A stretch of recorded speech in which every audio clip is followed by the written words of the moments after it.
সুন্দর মনোরম পরিবেশ দেখতে পারতেছেন, শুধু গাছ আর গাছ।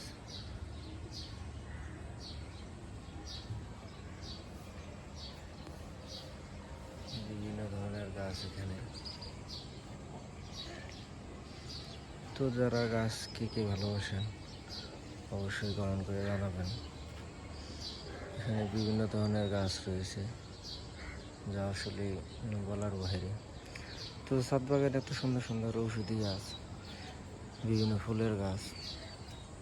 তো আপনাদের কোথায় কোথায় এরকম ছাদ বাগান আছে, কিংবা আপনাদের ছাদ বাগান আছে কিনা অবশ্যই কমেন্ট করে জানাবেন। ধন্যবাদ।